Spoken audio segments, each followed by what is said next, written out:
In this lesson, we will be talking about classic Backplot, available in the main MasterCAM application. MasterCAM has a second Backplot engine in the MasterCAM simulation app. We can access Backplot in two places. We can access it in the Toolpath Manager up top, and you can see I can backplot selected operations. In this case, I would backplot all of these operations that are currently selected.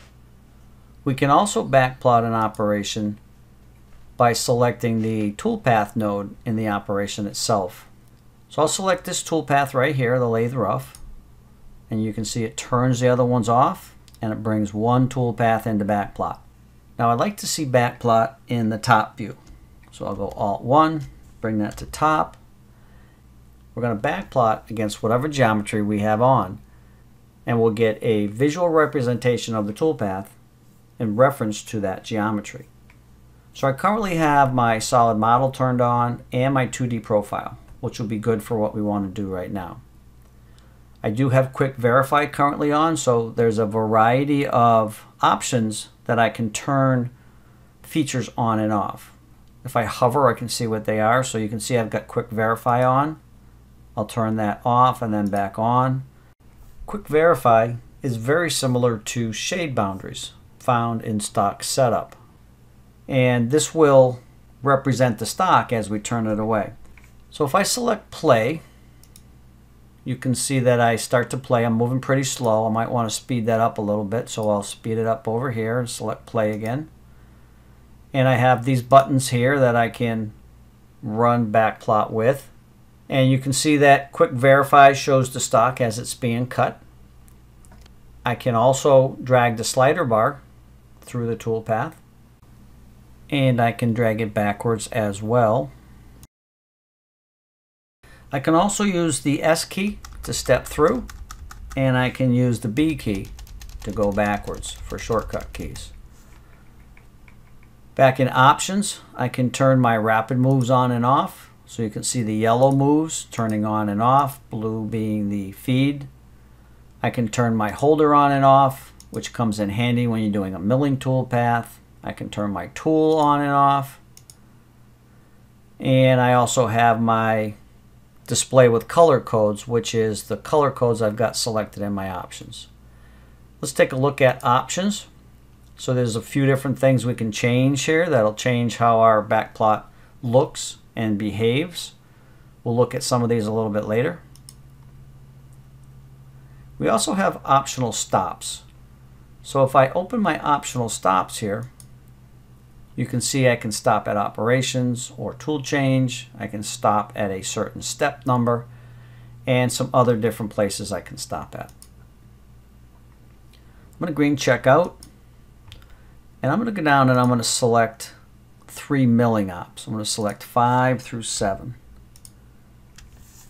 I'm going to go up to this icon in the Toolpath Manager and grab all 3 of these. So now you see I have 3 operations here. I have them represented by 3 different colors. I've got one here. I've got one in the middle. Now this is a long one because it's a 2D high-speed toolpath. And then I've got another one here. I want to take a look at this in a little bit of an ISO mode. So I'm going to drag this around a little bit. And I'm going to go ahead and start to drag this through and see what this looks like. So in this case, I've got the Quick Verify on. I'm going to go ahead and shut that off. And you can see just the toolpath below it. And you can see when I change colors up here, I'm changing toolpaths. So there's my 2D high speed coming up. And I can run through there. Again, I can step through it if I want, or I can play through it. Now when you first open Backplot up, you might find that you're in the collapsed mode. You can open that up by hitting the double arrows here and expanding it out. And you can also drag the dialog to resize. So if it comes up small, you can drag it down so you don't have to use the slider bar on the right hand side. Now we have 2 tabs down below. We have details and information. So if I look at my details, as I move through this toolpath, you can see that it's showing me the type of feed move, whether it's a rapid. It shows me my positions, my feed rate. So there's a lot of information I'm seeing in details. And then I also have information on cycle time, the path length, and some more information down below that we can access. We can save the geometry down to a level. We can also save the tool geometry. And for milling toolpaths, sometimes it's nice to restrict what we're seeing. We can turn that on here and turn it off here. That's a high-level overview of Backplot.